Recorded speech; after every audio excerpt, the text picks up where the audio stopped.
consensus on the crucial role of cities in the mitigation of climate change, and government should therefore integrate cities in their strategies to deal with climate change. The dialogue also stressed that all key partner groups need to be capacity to address the urban climate change challenge. We are all aware that we are in the midst of a global credit crisis, and with up to 1 billion people living in slums, we also face a crisis of affordable housing for the poor and the means by which they can engage with affordable financial system. The panelists outlined their findings that the poor have a strong track record of repaying loans and the need to build on the strength of community savings scheme in slums and informal settlements. We learned that more and more banks are becoming aware of the resources that exist in this lower income market and starting to develop financial products that actually fit this large segment of society. We also saw how the effect of government providing land, infrastructure, and incentives for building can lead to significant improvement on the ground.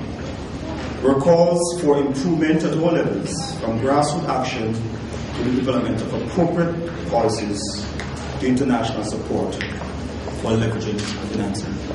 A total of 707 delegates from 104 countries have attended this 22nd session. Of these delegates, 500 represented national governments. They were joined by 175 representatives of non-government organizations, 41 representatives of local governments and their associations, and by a significant presence from the UN system, international financial institutions, professional associations, and the private sector were also attending the session. There have been 29 parallel events held during the week of the Governing Council. The important decisions and developments at the Governing Council have included the approval of the proposed work program and budget. The total request was 356 million, including a general purpose budget of US dollars 66 million, representing an increase of 32%. This is the highest in the history of UN Habitat, and it shows the confidence of the Governing Council in the work we are doing, I believe, but also the seriousness with which the Council attaches to our work, not to mention the leadership that the President and his Bureau have been able to bring over this process. In comparison, let us note that in 2000, the Foundation budget was barely 1/3 of this amount.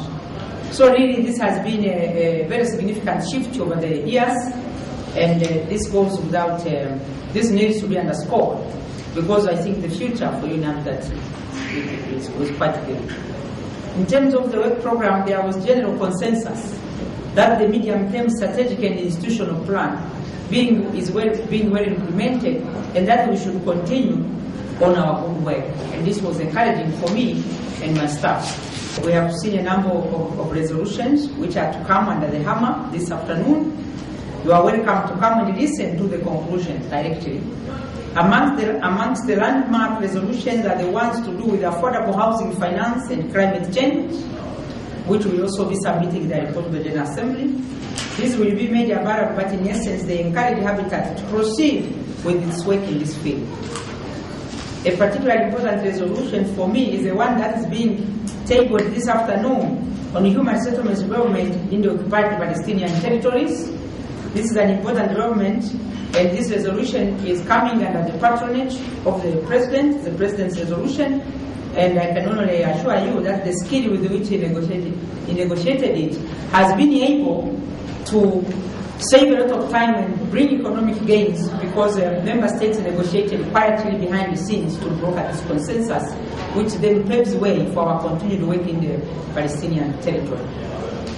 There have been many developments and improvements. We now have well-established flagship reports which didn't exist when I arrived, and our findings and conclusions are beginning to influence the work of other UN agencies and partners, including the press. Our budget is much healthier, and we have even managed to launch a housing facility that should have been launched decades ago, as I explained yesterday.